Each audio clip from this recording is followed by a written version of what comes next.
Estupendo. Pues como has comentado, Aleix, vamos a intentar transmitir las experiencias vividas en la implementación de IFRS 17 y no hay mejor imagen que la que podéis ver, que es como escalar una montaña, pero hay dos temas importantes en escalar esta montaña, que es que hay que ir bien equipado y bien entrenado. Y esos son dos temas que ha mencionado George y son muy importantes a tener en cuenta en este proyecto.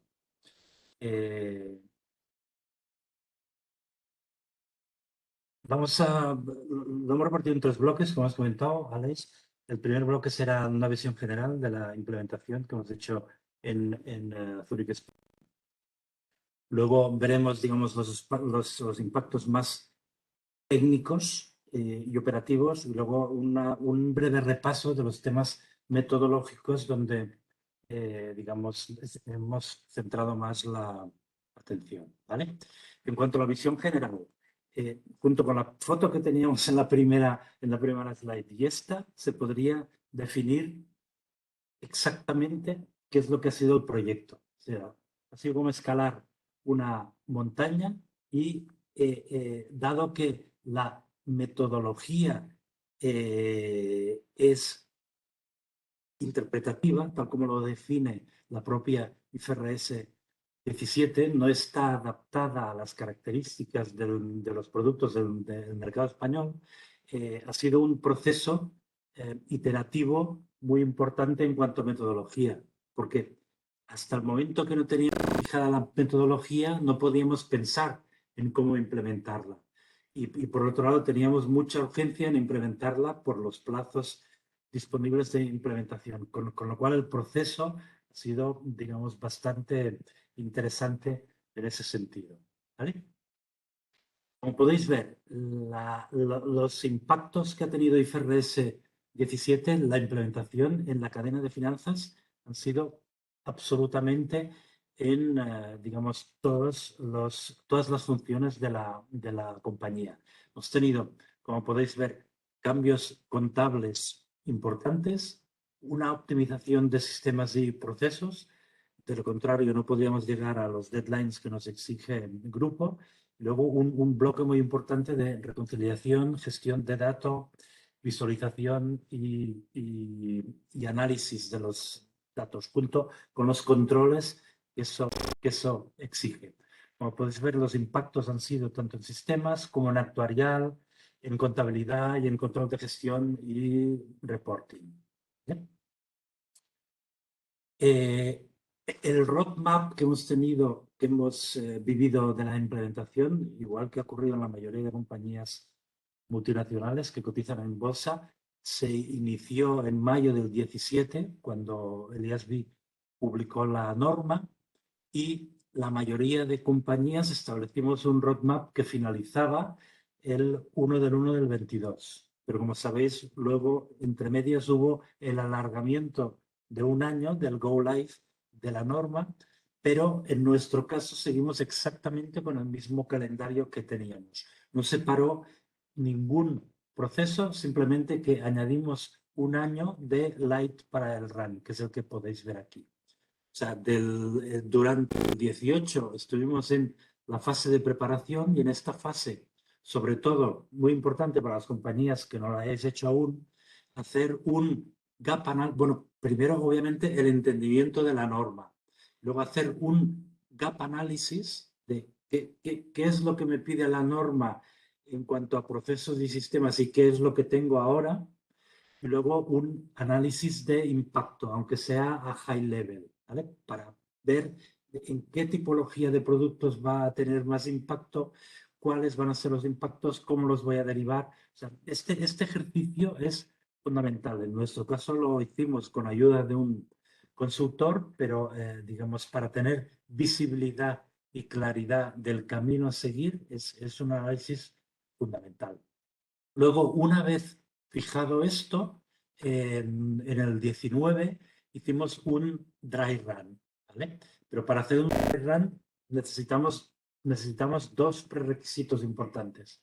Uno, tener el Financial Impact Assessment, y sobre todo esto impactó en el negocio de vida, el Financial Impact Assessment en las hipótesis más trascendentes de impacto en nuestra contabilidad. Estoy hablando sobre todo de vida, tema de Unit of Accounts, tema de unidades de cobertura para amortizar el CSM, tema de transición, de cómo afloraríamos en transición el CCM, qué impactos íbamos a tener en el patrimonio neto. Esto por una parte. Por tanto, tuvimos que desarrollar también junto con consultores cuál era el impacto financiero de implementación de la norma y ir a explicarlo a nuestra matriz grupo y que, digamos, encajase en la metodología que el grupo estaba aplicando de acuerdo con las características del negocio español y fuese, digamos, también bien visto por parte de los auditores. Y eso lo hicimos junto con el escoger las herramientas actuariales que necesitábamos para implementar la norma. Este también es un tema fundamental. En nuestro caso, nos adherimos a las herramientas que proporcionaba Grupo, pero en el propio Grupo Zurich ha habido países como Alemania, Suiza y UK que han implementado sus propias herramientas. Parte de ellas ya las tenían, pero parte, digamos, los motores de cálculo actuariales nuevos los implementaron por su cuenta. En nuestro caso, nos adherimos a la herramienta grupo. Esto en algunos casos es un acierto, en otros casos pues igual no tanto, en el sentido de que nosotros, España es cualificado a nivel grupo como un país Tier 1. Los países Tier 1 tienen una exigencia de controles y data quality que es la estándar del grupo, pero por la materialidad de nuestros impactos, pues puede tener más trascendencia y eso, digamos, requiere un alineamiento muy importante con las herramientas actuariales que se van a utilizar. Pues nos adherimos a esa herramienta grupo, que inicialmente era Glaze, era una herramienta que íbamos a desarrollar conjuntamente con un proveedor que ya era proveedor de Grupo Zurich, que era Systemorph, pero por motivos X rompimos la alianza y tuvimos que desarrollar, Grupo Zurich, el propio motor de cálculo actuarial. Eso ha causado ciertos retrasos o ciertas incertidumbres, sobre todo en el proceso de implementación de esta herramienta. ¿Vale? Durante el 2020 iniciamos un live para el RAN con 2 cierres contables y un balance de apertura. Implementamos la Premium Cycle Tool para el negocio de no vida, todos los controles, tanto de vida como de no vida. Iniciamos los requerimientos de un data repository actuarial. Ese es un punto muy importante. En la BU España, a pesar de que reportábamos en MCV, en Market Consistent Embedded Value y en Solvencia 2, obviamente, no disponíamos de un data lake actuarial, de un repositorio actuarial. Esto es una pieza fundamental para las compañías que operan en vida. No se puede reportar bajo IFRS 17 en vida sin un data lake actuarial absolutamente robusto. En nuestro caso no lo teníamos, exploramos varias oportunidades y al final la decisión fue desarrollarlo junto con el proveedor de Profit, que es FIS, un data lake propio que estuviese integrado en todo el proceso. ¿Vale? Y aparte, en el 2020 también iniciamos el training especialmente para la comunidad financiera. ¿Vale? En el 2021 hemos seguido con seguimos con otro Light para el RAN, también con 2 trimestres cerrados y iniciamos 2 temas muy importantes. Uno, el análisis del proceso de cierre, en el sentido de que, como os podéis imaginar, las compañías que cotizamos tenemos unos deadlines para reportar muy ajustados, porque hay las reuniones previstas con los analistas, pues ya están fijados. Para encajar estos deadlines, que son exactamente los mismos que teníamos con IFRS 4, para encajar este deadline con la complejidad que requiere IFRS 17 tuvimos que iniciar otro proyecto para analizar el cierre end-to-end y mirar dónde podíamos optimizar ese proceso de cierre. Eso fue un proyecto y está siendo un proyecto muy importante. Se inició en el 21 y aún no ha concluido. Y aparte también iniciamos la pre-audit de IFRS 17, sobre todo metodología y procesos con el auditor, ¿vale? Y en el 22 estamos en full parallel run, como ha comentado el colega de Allianz. Vamos a cerrar todos los trimestres del 22, tanto en IFRS 4, que es el GAP que opera Zurich, como en IFRS 17. No se va a reportar externamente, obviamente, pero va a ser la base para las comparativas que tendremos que reportar a partir del 2023, ¿vale?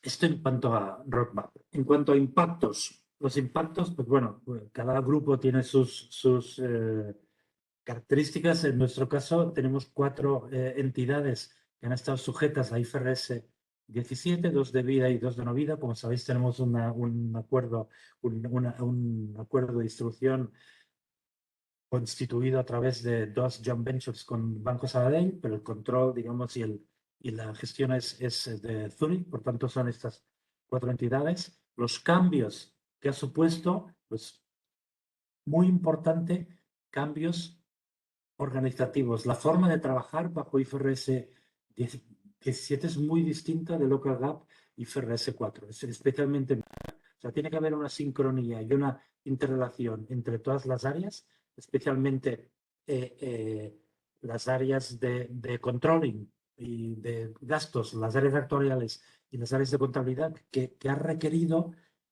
implementar procesos y formas organizativas más agile que permitan ser mucho más eficientes en la implementación. Ha habido un equipo de muchísima gente, ha habido 70 empleados de todas las áreas directamente vinculados al proyecto, con backfillings para cubrir, digamos, los que se tenían que dedicar 100% al proyecto, y también hemos tenido colaboraciones externas también para cubrir, para ayudas puntuales o para cubrir el business as usual de la compañía. A nivel de sistemas, esto ha requerido implantar 5 nuevos sistemas, aparte de los propios feeder systems que teníamos, 5 nuevos sistemas, y los sistemas que teníamos actuales los hemos tenido que adaptar a la nueva norma, y han aflorado 16 nuevos procesos que exige esta norma, ¿vale? En implementación, en nuestro caso, dada la complejidad que tenemos en las compañías tanto de vida como de no vida, pero especialmente en las de vida, donde cubrimos todos los canales de distribución, incluido el bancario, todos los productos, tanto vida como ahorro a corto, a largo plazo. En las de no vida exactamente igual, tenemos un abanico de productos que cubren también todos los canales de distribución, toda tipología de productos, desde grandes empresas hasta productos de retail, incluso productos de digital, con lo cual eso ha implicado tener que implementar todos los modelos de valoración que tiene la norma, con la complejidad que eso tiene. De hecho, somos la única business unit del grupo Zurich que necesita utilizar los 5 modelos de valoración que tiene la norma. A nivel de unidades de cuenta, que podéis ver aquí, hemos definido 48 unidades de cuenta para el negocio de no vida y 60 unidades de cuenta para el negocio de vida, ¿vale? Más, digamos, las añadas que se han tenido que implementar por cada año de nuevo negocio, ¿vale? Y a nivel de costes, esto sí que es importante, lo ha mencionado George. Eh, eh, como sabéis, como os podéis imaginar, o como sufrís, si todos estáis en las áreas financieras, normalmente las inversiones en una compañía aseguradora y en cualquier industria, las inversiones de back office, de procesos back office, normalmente se despriorizan. o no tienen la prioridad que merece en comparación con inversiones de negocio o de producto o de digitalización. En nuestro caso, también hemos sufrido esto, lamentablemente, en los últimos años en la área financiera, porque los recursos son limitados, obviamente, pero sí que es cierto que IFRS 17 ha supuesto una gran ventana de inversión gracias a ser de cumplimiento normativo que nos ha permitido afrontar inversiones que hasta la fecha se habían quedado en la nevera. Por ejemplo, pues herramientas de reaseguro, herramientas de gestión de negocios de colectivos de ahorro, el propio Data Lake de actuarial que hemos comentado antes. O sea, ha sido para nosotros una gran ventaja poder afrontar todas estas inversiones gracias a, digamos, la obligación de cumplimiento normativo que tiene esta norma, lo cual pues, para nosotros ha sido muy ventajoso. ¿Vale? En sistemas y procesos, en el negocio de vida, que han sido los impactos más relevantes, como podéis ver, el bloque de arriba tenemos la situación de sistemas antes de IFRS y post IFRS. Como podéis ver, hay 4 nuevos sistemas, todos ellos con un alto impacto en el proceso de cierre, ¿vale? Que son, como comentábamos, el Data Repository Actuarial, importantísimo, el motor de cálculo actuarial de vida, que es ACE. ACE simplemente es el acrónimo de Actuarial Calculation Engine, porque es que se han matado mucho, pero se llama ACE. Y luego está el Profit Control Center, que es, digamos, la herramienta de workflow que también hemos instaurado junto con FIS, que es el proveedor de Profit, para monitorizar todo el proceso de... Como podéis ver, el deadline de grupo para el delivery de los estados financieros es exactamente el mismo que teníamos, que es el Working Day 14. ¿Vale? En seguros generales, la complejidad a nivel de herramientas ha sido menor porque el impacto de la norma en seguros generales, aparte del risk adjustment de la actualización y del loss component y del test de onerosidad, no tiene mucho más impacto. Entonces, las herramientas nuevas han sido la PA Tool, que es, como dice la propia palabra, la Premium Allocation Tool, también es una herramienta grupo, una tool específica para analizar el Premium Cycle, ¿vale? Que esta es una herramienta externa que hemos comprado y como os he comentado, el XLayer, que era todo el feeder system de reaseguro, que hasta la fecha no disponíamos de un sistema que integrase todo el negocio de reaseguro, ¿vale? Y de nuevo, siendo el deadline de reporting el Working Day 14, ¿vale? A nivel de acciones implementadas, como podéis ver, no vamos a entrar en cada una de ellas, lo podéis ver en la presentación si tenéis curiosidad. Simplemente, como comentábamos, ha habido impactos muy numerosos y sustanciales, tanto en no vida, como en la parte de contabilidad y reaseguro, en controlling y reporting, por los temas de planificación, forecasting y gestión de gastos y cualificación de gastos, qualifying y non-qualifying, en sistemas, tanto los existentes como los nuevos, y en general, procesos y acciones cross, ¿vale? Y aquí a la derecha lo podéis ver en cifras, pues ha habido muchísimas adaptaciones de los feeder systems, han tenido que diseñar 150 nuevos controles o actualizar los controles existentes para cumplir, digamos, con los requerimientos de SOX de la compañía. Se han diseñado y estamos en proceso de implementación de 30 iniciativas para optimizar el cierre, lo que comentábamos antes, para asegurar que vamos a llegar al deadline con la complejidad que requiere IFRS 17. Hemos hecho hasta la fecha 10 para el run, incluido el dry run, y también la parte de formación. De hecho, muchísimas horas de training a toda la comunidad de finanzas, a las áreas de underwriting, también a los consejos de las compañías y a los comités de dirección de las compañías, y ahora estamos en otro proceso, otra ronda de formación específica, pero ya con resultados reales del full parallel run, ¿vale? Aparte de los propios test de usuario que requiera la, ¿vale?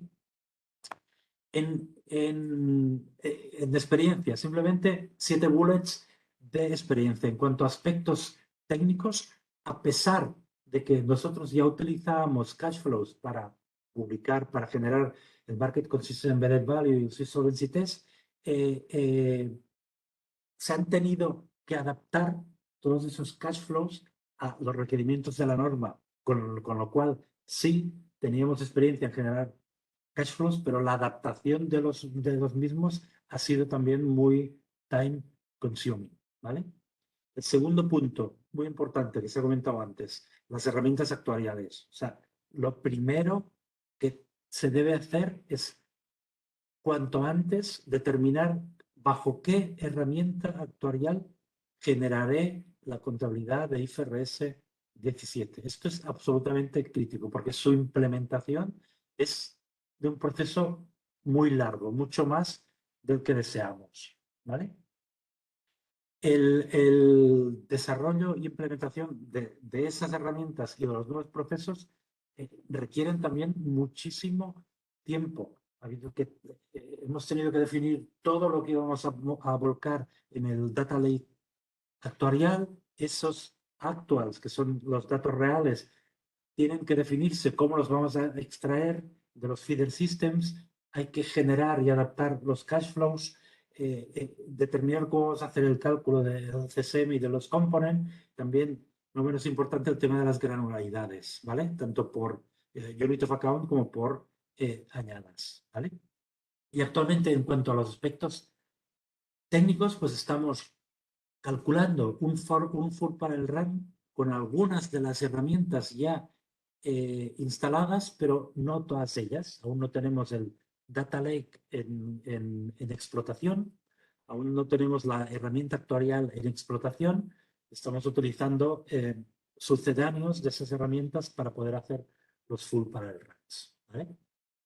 En aspectos metodológicos, la experiencia es súper importante para nosotros haber hecho el Financial Impact Assessment, aunque sea en draft, aunque sea en un Excel, pero es muy importante saber, oye, ¿esto cómo me va a impactar y cómo voy a tener que calcularlo?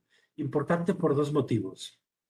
Por el aspecto de procesos, porque esos cálculos tendré que implementarlo en mis procesos y mis sistemas, y desde el punto de vista de sensibilidad. Cuanto antes visualicemos el impacto en cuenta de resultados y balance, antes podremos sensibilizar esos impactos y ver qué hipótesis debemos utilizar en unos aspectos o en otros, ¿vale? Es muy importante, o sea, tanto las decisiones de cuántas unit of accounts creo, en base a qué creo los units of accounts, las unidades de cobertura para amortizar el CSM, cuál es el más interesante para utilizar. Ya sabéis que las compañías que cotizamos en bolsa, pues, y especialmente Zurich, que es una compañía de dividendo, una dividend yield, es importante dar estabilidad y tranquilidad a los accionistas y mucha estabilidad en el resultado, intentar minimizar las volatilidades, con lo cual ese proceso de sensibilización de los cálculos es muy importante hacerlo ex antes, ¿vale? Esto es lo que liga con el siguiente punto, que es precisamente esto de la sensibilización. Nos hemos centrado básicamente en dos aspectos. Uno, el balance de apertura, las provisiones de transición y el CSM de transición, y luego dentro del modelo general el modelo de indirect part, el modelo de participación indirecta de beneficios, tanto en la adopción de la curva de descuento como en las simulaciones para, digamos, intentar minimizar la volatilidad, ¿vale? Y obviamente, ser grupo que cotiza, pues tenemos una metodología consensuada por grupo y obviamente también con los auditores, la cual, digamos, ha pivotado en base a estos dos principios que comentaba antes de minimizar la volatilidad y que a nivel grupo, obviamente, el output de nuestros estados financieros sea comparable con el output de otras entidades del propio grupo Zurich. Vale. A nivel metodológico, vamos a ver los puntos metodológicos que han tenido más impacto en nuestro caso. Como os podéis imaginar, el primero es el de la transición, ¿vale? El de la transición y el debate abierto en la metodología, en la forma de cálculo del fair value. En nuestro caso, hemos derivado el balance de transición aplicando fair value hasta 31/12 del 16 y a partir de 1 del 1 del 17 hemos ejecutado un full retrospective. Hemos reproducido toda la contabilidad, cartera y nuevo negocio desde el 1 del 1 del 17 hasta la fecha de hoy. ¿Vale? Eso es porque, evidentemente, la norma fue publicada por el IASB en mayo del 17. Difícilmente podríamos justificar que no, una vez publicada la norma, que no teníamos datos para hacer un full retrospective desde la fecha de publicación de la norma en adelante. Y especialmente lo del fair value aplica, obviamente, como os podéis imaginar, en el negocio de vida, porque en nuestro caso, en Zurich Vida, avanzaba en vida por el volumen también y por la complejidad de los productos. Complejidad en el sentido de que tenemos productos con participación directa en beneficios, con participación indirecta, sin participación, unit links, pero especialmente en Zurich Vida, dado que es una compañía que proviene de muchísimas fusiones, tenemos productos de ahorro que provienen de muchísimas compañías con condiciones y hipótesis que a fecha de hoy serían imposibles de reproducir. Por lo tanto, el único camino que hemos tenido es el de aplicar el fair value. ¿Vale? Y ese fair value, especialmente en el negocio de vida, ¿cómo lo hemos hecho? Pues basándonos en el IFRS 13 se ha derivado esta fórmula que está acordada por grupo y validada por nuestro auditor para aflorar el CSM de transición, que la fórmula no es más que, digamos, el coste de capital, tienen un coste de capital con una assumption del 6%, y sobre esto aplicamos el present value del required capital. El required capital es el capital económico de solvencia con un porcentaje que ese depende del target que tenga cada compañía. El mínimo porcentaje obviamente es el 100, pero cada compañía, en función de los umbrales que nos establecemos, pues podemos tener el 125, el 150, el 160, el que sea, ¿vale? Pues en este caso es el present value del capital requerido, entendido como el capital económico de solvencia, con ese target que cada uno de los grupos fijamos, ¿vale? Y a esto lo que le quitamos es el risk adjustment y el present value de los non-qualifying expenses, de los gastos no cualificados. Aquí, como podéis ver, esta es una fórmula que hemos adoptado a nivel de Grupo Zurich. El mercado, hay diversas fórmulas que está adoptando. Aquí tenéis otra a nivel de derivación de CSM. Y en definitiva, este es un tema que efectivamente de cada punto que nosotros hemos tomado una decisión específica, pues hay puntos abiertos a debate, especialmente no a debate del IASB, porque para el IASB estos temas están cerrados, pero sí a debate a nivel local frente al endorsement de la norma que en algún momento el regulador hará transponiéndola a la contabilidad local, ¿vale? Y aquí pues son las dudas típicas, ¿no? Si habrá algún tipo de no de imposición, sino de consejo o de recomendación para aplicar algún cálculo en transición y especialmente en fair value a nivel de fórmula, pero también a nivel de las tres tipologías que permite que permite la norma, que es el full retrospective, el modified o el fair value, ¿vale?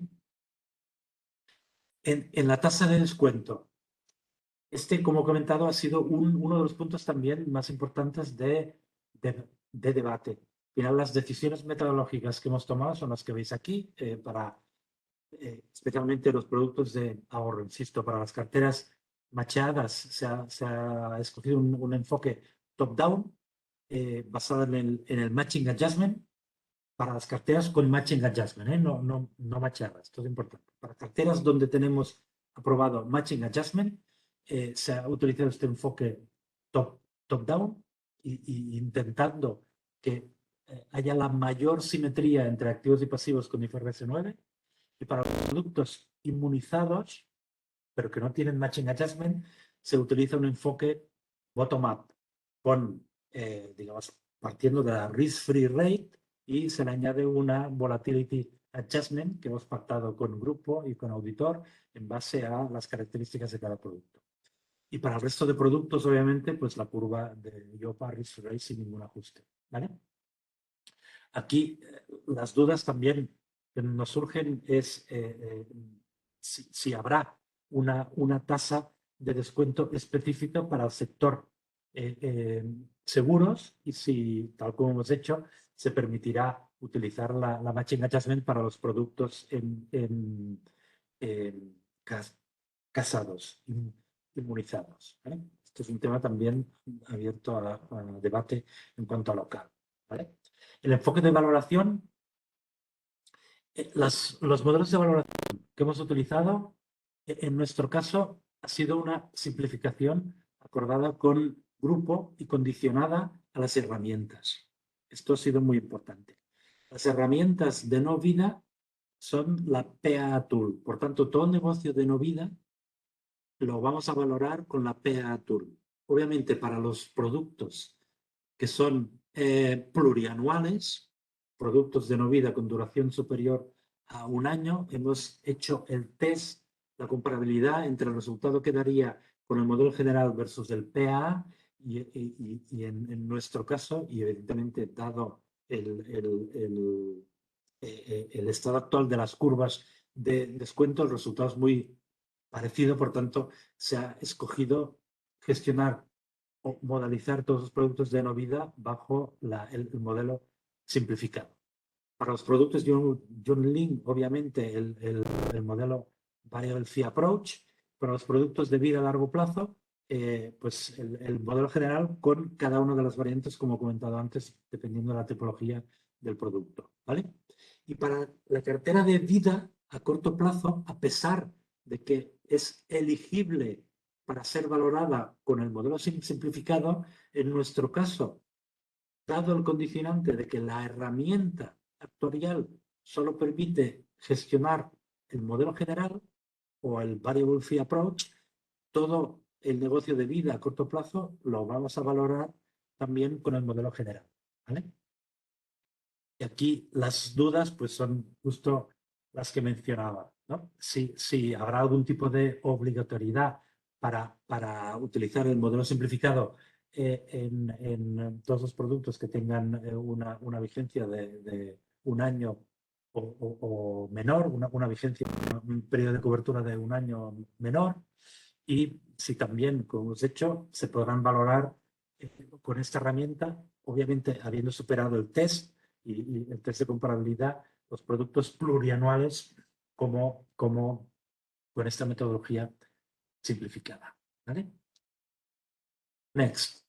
Los límites de contrato. En nuestro caso, la decisión tomada tras muchos análisis ha sido que en todos los productos hemos utilizado los mismos límites de contrato que para solvencia, ¿vale? En nuestro caso los hemos hecho equivalentes a los que estamos utilizando en solvencia, lo cual para nosotros tiene mucha consistencia, ¿vale? Aquí hay ciertas ventanas que dejan posibilidad de utilizar distintos límites de contrato, especialmente en aquellos productos que digamos, la compañía renuncia a la tarificación de forma individual, pero no renuncia a la tarificación de forma colectiva en la cartera de ese producto, que podría haber cierta divergencia entre solvencia 2 y IFRS 17. Pero en nuestro caso, ya digo, la decisión ha sido en todos los productos utilizar los mismos contract boundaries de solvencia 2. A nivel de risk adjustment, bueno, se ha decidido utilizar por grupo la metodología de percentiles. Es un cálculo que a nivel grupo nos viene dado, obviamente, para tener una homogeneidad entre todas las business units de Grupo Zurich.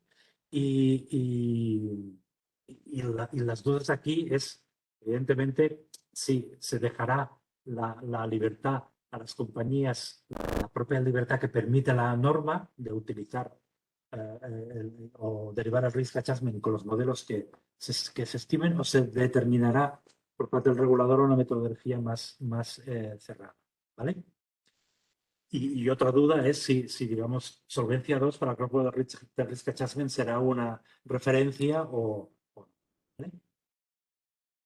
A nivel de unit of account, en nuestro caso, para determinar las unit of accounts, que la norma deja claro que deben ser riesgos similares y gestionados de similar forma, y que, digamos, que tengan una vigencia en los contratos de la unit of account inferior a un año, un efecto de vencimiento inferior a un año. En nuestro caso hemos utilizado estos drivers que veis aquí para determinar las unit of account. Los atributos que hemos utilizado es línea de negocio, reporte unit y segmento, ¿vale? Para negocio de no vida.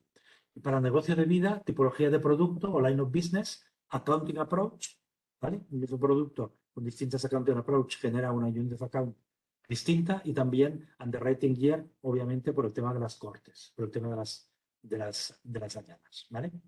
Y las dudas que nos surgen aquí son las que podéis ver. Si las unit of account tendrán algún tipo de recomendación a nivel sectorial para seguir agrupaciones, ¿vale? Otra duda es si se mantendrán la exigencia de cohortes y para qué tipología de negocio se mantendrá la exigencia de cohortes. Aquí claramente vemos que para ciertos negocios de ahorro exigir cohortes cuando la cartera de activos asignada a esos pasivos está mutualizada, aunque sean negocios que admiten new business cada año. Esto es, digamos, es una artificialidad que vemos en la norma que no tiene mucho sentido. Y si tiene sentido también, como comentamos, mantener cohortes en no vida, en los productos de no vida normales renovables, cuando la unit of account, en una misma unit of account puedes ubicar una misma line of business porque cumple las condiciones que exige la norma. Mismo riesgo, gestionado de la misma forma y con pólizas en la misma unit of account que no divergen más de 12 meses entre su fecha de efecto de vencimiento. ¿Vale? Next, a nivel de añadas, lo comentábamos. En nuestro caso, la metodología tomada es que, efectivamente, porque lo pide la norma, vamos a efectuar un reparto de los ingresos financieros por añada, excepto para los productos con matching adjustment según la aprobación que ha hecho la UE, ¿vale? En este tipo de productos ya no lo exige, pero en el resto de productos, aunque no tenga mucho sentido, en nuestro caso vamos a seguir la norma y vamos a repartir esos ingresos financieros por añada, aunque sea de una forma un poco artificial. Y la duda es a nivel local, y dada la tipología de productos de ahorro que existen en España, la duda es precisamente esta. ¿Qué sentido tiene asignar de esta forma artificial y forzada por unit of account los ingresos financieros cuando la cartera es única? ¿Vale? Tal como se gestionan actualmente la mayoría de esos productos. ¿Vale? El siguiente punto, el siguiente ámbito ha sido las unidades de cobertura utilizadas para amortizar el CSM. ¿Vale? Aquí se han determinado distintas unidades de cobertura, esto lo podréis ver en la presentación, para reconocer el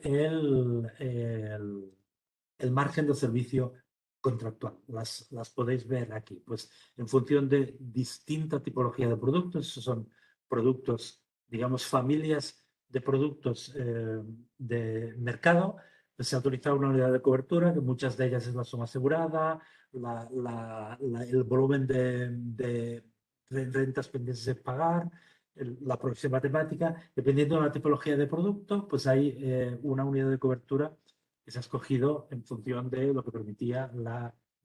¿Vale?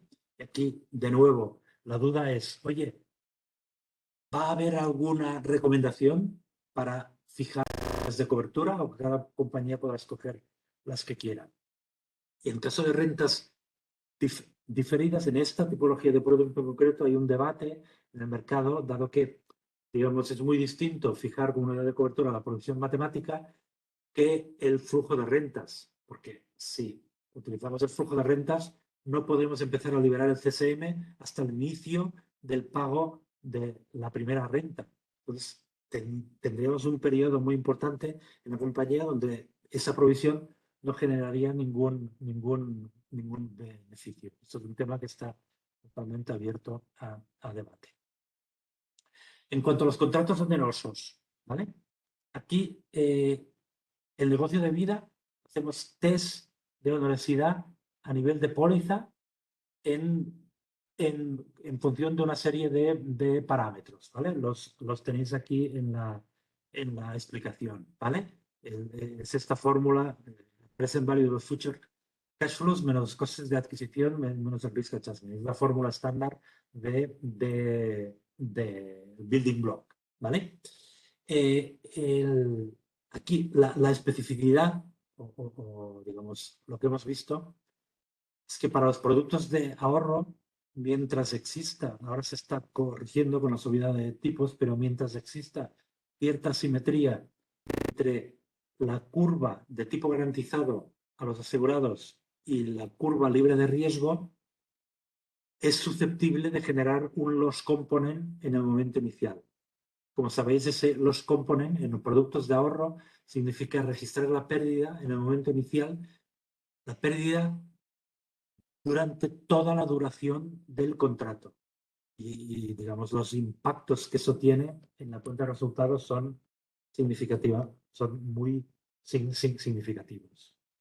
Y por último, para los productos de no vida, hacemos un test de onerosidad, en nuestro caso a nivel de Unit of Account, y como dice la norma, se asume de entrada que no hay ningún contrato oneroso en el momento inicial, a no ser que haya hechos y circunstancias que demuestren que ese contrato sea oneroso. Y ese test nosotros lo realizamos a través del test de onerosidad, insisto, por Unit of Account, y ese test es el que nos determina si una Unit of Account en concreto es onerosa o no. ¿Vale? Y aquí, de nuevo, las dudas que nos han salido o que nos planteamos de cara a la implementación de la norma es si habrá una gradualidad mínima para determinar la onerosidad. Gradualidad mínima entendida si tiene que ser, pues, en el caso de no vida, por ejemplo, a nivel de póliza, a nivel de unit of account, a nivel de póliza corte. En este caso, en el caso del Premium Application Approach del modelo simplificado, sí se definirá alguna metodología estándar para determinar la onerosidad y sí se determinarán los límites del contrato como posiblemente oneroso, ¿vale? Si de forma directa a través de los boundaries se podrá determinar así en contratos posiblemente onerosos, ¿vale? En cuanto a los gastos atribuibles, aquí simplemente esto es un ejercicio relativamente fácil comparado con los ejercicios actuariales. Lo que hemos hecho es un análisis de los gastos que son qualifying y non qualifying según explica la norma o según los principios de la norma. Aquí las dudas pues son exactamente las mismas. Si va a haber algún aterrizaje a más detalle, especialmente para los gastos non-qualifying, porque evidentemente los non-qualifying no van a entrar dentro del present value future cash flows y por tanto quedan fuera de todos los cálculos tanto de onerosidad como de generación del CSM. Y otra duda es si va a existir alguna indicación sobre el reparto de gastos por póliza que deben hacer las compañías. ¿Vale?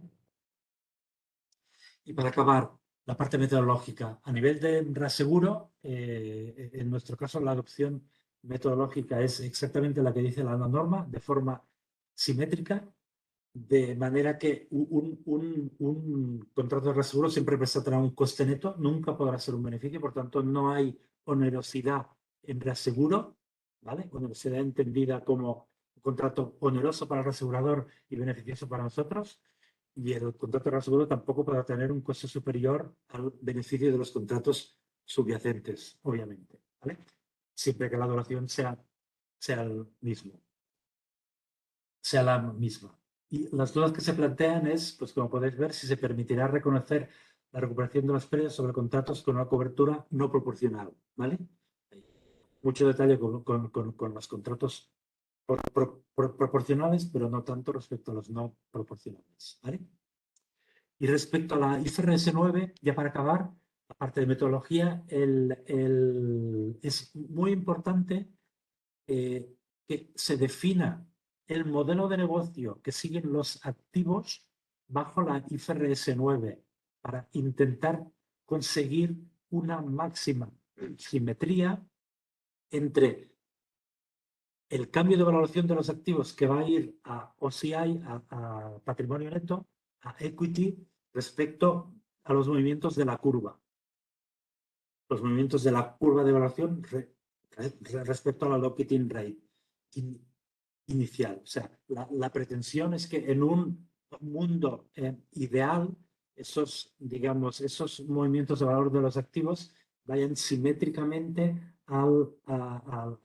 vayan al equity de una forma muy simétrica al cambio de curva. ¿Vale? Pues esto, por un lado, beneficia o reduce la volatilidad de la cuenta de resultados, porque esos movimientos van a patrimonio neto, pero traslada, como nos podemos imaginar, la volatilidad a los recursos propios de la compañía. ¿Vale? Y hay actualmente una discusión abierta que en los casos de compañías que tenemos productos estructurados de cobertura, ya sean asset swaps o SPV, tiene un impacto sustancial, que es la discusión si los asset swaps, ya sean fijo o fijo variable, superan el test de SPPI que requiere la norma. Porque actualmente parece que según la norma no lo superarían, por tanto cualquier valoración de mercado de esos activos debería ir contra PL, generando una volatilidad en la cuenta de resultados que no tendría demasiado sentido, porque la vocación de esos activos es precisamente la de cobertura y precisamente la de mantenerlos hasta vencimiento. ¿Vale? Y aquí, de forma general, la pregunta más importante es ¿qué fecha esperada habrá de transposición local de los requerimientos y si en esa fecha se establecerá algún periodo de transición. ¿Vale? Y para acabar, que creo que me llevo bastante del tiempo, disculpad por ello, los objetivos más importantes que tenemos en el 22 es finalizar el repositorio actuarial de vida, optimizar los procesos de cierre, como os he comentado, para nosotros es fundamental llegar a los deadlines y generar el full para el run y la transición, digamos, auditado y con la calidad y con la robustez necesaria que nos exige el grupo, ¿vale? Y aquí, a nivel de retos, de alguna forma los hemos comentado todos, y a nivel de transformar lo que ha significado esta norma en oportunidades para la compañía, pues simplemente comentar, pues esto nos ha permitido lo que hemos dicho, invertir en procesos, en automatización de procesos, romper los hilos que había entre contabilidad actuarial y control de gestión, nos ha permitido hablar un lenguaje común y implementar nuevos procesos de gestión de proyectos, digamos, en modelo más ágil. Y aquí doy por concluido